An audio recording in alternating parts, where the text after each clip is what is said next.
যুগের যুদ্ধ, বিদেশি সামরিক আগ্রাসন ও রক্তক্ষয়ী সংঘাতের দীর্ঘ অধ্যায় পেরিয়ে 2021 সালের 15 আগস্ট আফগানিস্তানের ইতিহাসে নতুন মোড় আসে। সেদিন রাজধানী কাবুলে প্রবেশ করেন ইমারতে ইসলামিয়া আফগানিস্তানের মুজাহিদরা। পতন ঘটে আমেরিকা ও পশ্চিমা দেশগুলোর সমর্থনে প্রতিষ্ঠিত সরকারের। দেশ ছেড়ে পালিয়ে যান তৎকালীন প্রেসিডেন্ট আশরাফ গনি। দীর্ঘ 20 বছরের লড়াই শেষে আবারও আফগানিস্তানের নিয়ন্ত্রণ নেয় ইমারতে ইসলামিয়া। ইমারতে ইসলামিয়া 15 আগস্টকে বিজয় দিবস হিসেবে পালন করে। তাদের কাছে দিনটি আমেরিকা ও ন্যাটোর দীর্ঘ সামরিক দখলদারিত্বের বিরুদ্ধে বিজয় এবং স্বাধীনতা ও সার্বভৌমত্ব পুনরুদ্ধারের প্রতীক। আজ সেই বিজয়ের 5 বছর পূর্ণ হলো। আফগান সরকারের 2026 সালের সরকারি ছুটির তালিকাতেও 15 আগস্ট বিজয় দিবস হিসেবে রয়েছে। আর 19 আগস্ট দেশটির ঐতিহাসিক স্বাধীনতা দিবস। 2001 সালের 7 অক্টোবর আমেরিকার নেতৃত্বে আফগানিস্তানে সামরিক আগ্রাসন শুরু হয়। এর পরপরই ইমারতে ইসলামিয়ার প্রথম শাসনের পতন ঘটে। এরপর আমেরিকা ও ন্যাটোর সামরিক দখলদারিত্ব এবং পশ্চিমা সমর্থনে প্রতিষ্ঠিত সরকারের বিরুদ্ধে প্রায় 2 দশক লড়াই চালিয়ে যান আফগান মুজাহিদরা। দীর্ঘ সেই লড়াইয়ের শেষ পর্যায়ে 2021 সালে একের পর এক প্রদেশের নিয়ন্ত্রণ নিতে শুরু করে ইমারতে ইসলামিয়া। দ্রুত বদলে যেতে থাকে পরিস্থিতি। 15 আগস্ট মুজাহিদরা কাবুলে প্রবেশ করেন। একই দিন আশরাফ গনি দেশ ছেড়ে পালিয়ে গেলে পশ্চিমা সমর্থিত সরকারের পতন চূড়ান্ত হয়।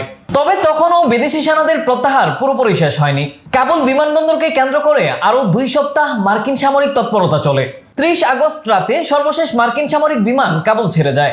এর মধ্য দিয়ে আফগানিস্তানে আমেরিকার প্রায় 20 বছরের সামরিক উপস্থিতির অবসান ঘটে। ইমারতে ইসলামিয়ার সরকারি ছুটির তালিকায় 31 আগস্টকে আলাদাভাবে প্রস্থান দিবস হিসেবেও রাখা হয়েছে। গত 5 বছরে আফগানিস্তানের সবচেয়ে দৃশ্যমান পরিবর্তনগুলোর একটি নিরাপত্তা পরিস্থিতি। আগের মতো দেশ জুড়ে সরকার ও সশস্ত্র বিরোধীদের মধ্যে পূর্ণাঙ্গ যুদ্ধ নেই। দীর্ঘদিন যুদ্ধ, বিমান হামলা, রাতের অভিযান ও সংঘাতের মধ্যে জীবন কাটানো সাধারণ আফগানদের জন্য এটি বড় পরিবর্তন। ইমারতে ইসলামিয়া সার্বিক নিরাপত্তা প্রতিষ্ঠানকে গত 5 বছরের অন্যতম প্রধান অর্জন হিসেবে তুলে ধরছে।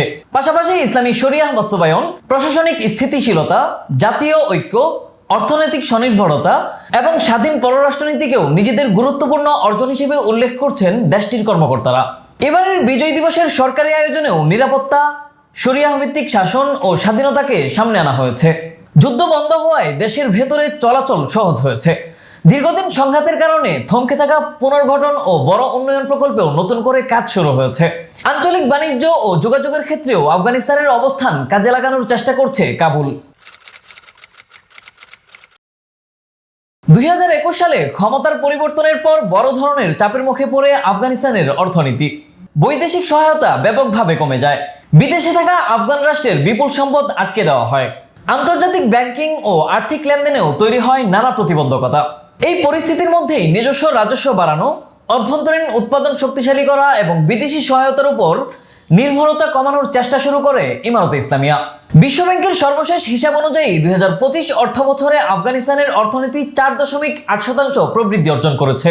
2026 অর্থ বছরেও প্রায় 4% প্রবৃদ্ধির পূর্বাভাস দিয়েছে সংস্থাটি।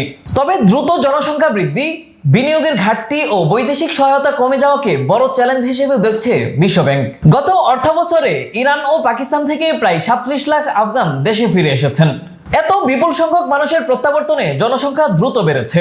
অর্থনীতি বাড়লেও সেই প্রবৃদ্ধি জনসংখ্যা বৃদ্ধির সঙ্গে তাল মেলাতে পারেনি। বিশ্বব্যাংকের হিসেবে ওই সময়ে মাথাপিছু জিডিপি প্রায় 5.6% কমেছে। ফলে অর্থনীতিতে ঘুরে দাঁড়ানোর লক্ষণ দেখা গেলেও কর্মসংস্থান সৃষ্টি, বিনিয়োগ বাড়ানো এবং সাধারণ মানুষের আয় ও জীবনমানের উন্নতি এখনো বড় চ্যালেঞ্জ।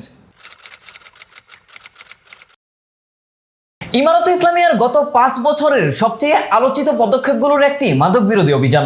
আমিরুল মুমিনিন শাইখুল হাদিস মাওলানা হিবাতুল্লাহ আখন্দাজাদার নির্দেশে আফিম চাষ নিষিদ্ধ করার পর দেশটিতে পপি চাষ ব্যাপকভাবে কমে এসেছে। জাতিসংঘের মাদক ও অপরাধ বিষয়ক দপ্তর ইউএনওডিসির হিসাবে 2024 সালে আফগানিস্তানে 12,800 হেক্টর জমিতে পপি চাষ হয়েছিল। 2025 সালে তা আরো 20% কমে প্রায় 10,200 হেক্টরে নেমে আসে। নিষেধাজ্ঞার আগের 2022 সালের তুলনায় আফিম চাষ এখন খুবই নিচু পর্যায়ে রয়েছে। ইউএনওডিসিও এই পরিবর্তনের পেছনে আফিম চাষের উপর নিষেধাজ্ঞা কার্যকর রাখার ভূমিকার কথা উল্লেখ করেছে।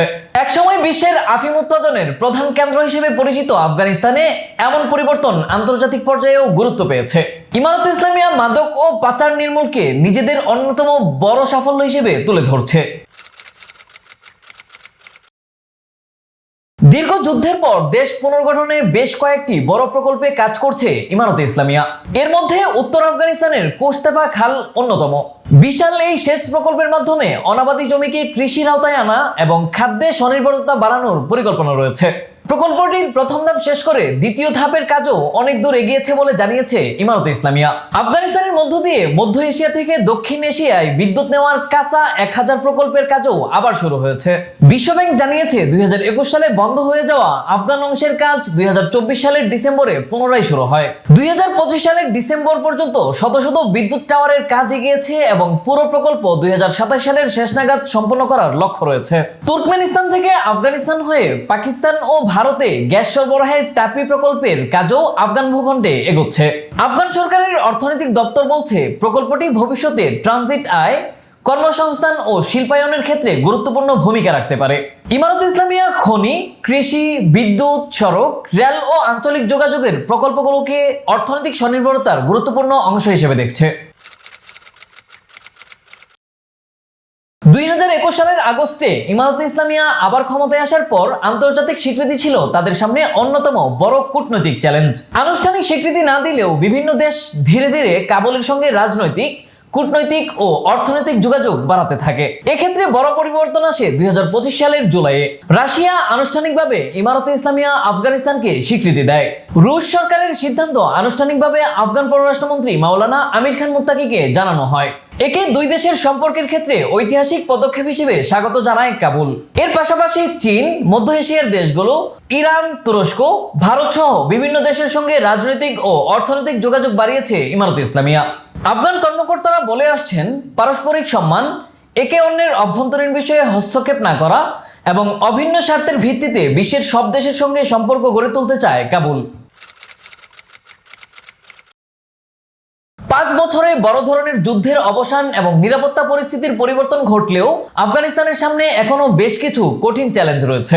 কর্মসংস্থান, দারিদ্র্য, বৈদেশিক সহায়তা কমে যাওয়া, বিনিয়োগের ঘাটতি এবং ব্যাংকিং ব্যবস্থার সীমাবদ্ধতা অর্থনীতির উপর চাপ তৈরি করছে। এর সঙ্গে যোগ হয়েছে প্রতিবেশী দেশগুলো থেকে বিপুল সংখ্যক আফগানের ফিরে আসা। বিশ্বব্যাংক বলছে, অর্থনীতি বাড়লেও জনসংখ্যা বৃদ্ধির কারণে সাধারণ মানুষের জীবনমানে একই হারে উন্নতি আসছে না। আন্তর্জাতিক স্বীকৃতিও এখনো সীমিত। মেয়েদের শিক্ষা, নারীদের কর্মসংস্থান ও সরকার ব্যবস্থা সহ বিভিন্ন অভ্যন্তরীণ ইস্যুতে পশ্চিমা ও আন্তর্জাতিক সংস্থাগুলোর সঙ্গে ইমারতে ইসলামিয়ার মতপার্থক্য রয়েছে। ইমারতে ইসলামিয়া বলে আসছে, আফগানিস্তানের অভ্যন্তরীণ বিষয়ে বিদেশি হস্তক্ষেপ গ্রহণযোগ্য নয়। বিশ্বের সঙ্গে তাদের সম্পর্ক হতে হবে পারস্পরিক সম্মান এবং আফগান জনগণের ধর্মীয় ও জাতীয় মূল্যবোধের প্রতি শ্রদ্ধার ভিত্তিতে। 5 বছর পর 15 আগস্টকে আফগানিস্তান শুধু একটি সরকার পরিবর্তনের বার্ষিকী হিসেবে স্মরণ করছে না। ইমারতে ইসলামিয়ার কাছে দিনটি দীর্ঘ বিদেশি সামরিক দখলদারিত্বের অবসান এবং 2 দশকের লড়াইয়ে বিজয়ের প্রতীক। এবারের 5ম বার্ষিকীতেও দেশ জুড়ে সরকারি আয়োজনে দিনটিকে বিজয় দিবস হিসেবেই স্মরণ করা হচ্ছে। 2001 সালে শুরু হওয়া যুদ্ধের মধ্যে আফগানিস্তানের একটি প্রজন্ম বেড়ে উঠেছে সংঘাত, হামলা ও অনিশ্চয়তার মধ্যে। 2021 সালের 15 আগস্ট সেই দীর্ঘ অধ্যায়ের মোড় ঘুরিয়ে দেয়। এরপর 5 বছরে নিরাপত্তা, মাদক নিয়ন্ত্রণ, অবকাঠামো, আঞ্চলিক যোগাযোগ ও অর্থনৈতিক কর্মকাণ্ডে বেশ কিছু দৃশ্যমান পরিবর্তন এসেছে। একই সঙ্গে কর্মসংস্থান, সাধারণ মানুষের জীবনমান, পূর্ণ আন্তর্জাতিক স্বীকৃতি এবং দীর্ঘমেয়াদী অর্থনৈতিক স্থিতিশীলতার মতো বড় চ্যালেঞ্জও সামনে রয়েছে। 2 দশকের লড়াই ও বিদেশি দখলদারিত্বের অবসানের পর পাওয়া এই বিজয়ের সুফল সাধারণ আফগানদের জীবনে কতটা পৌঁছে দেওয়া যায়, সেটি এখন ইমারতে ইসলামিয়ার সামনে বড় পরীক্ষা।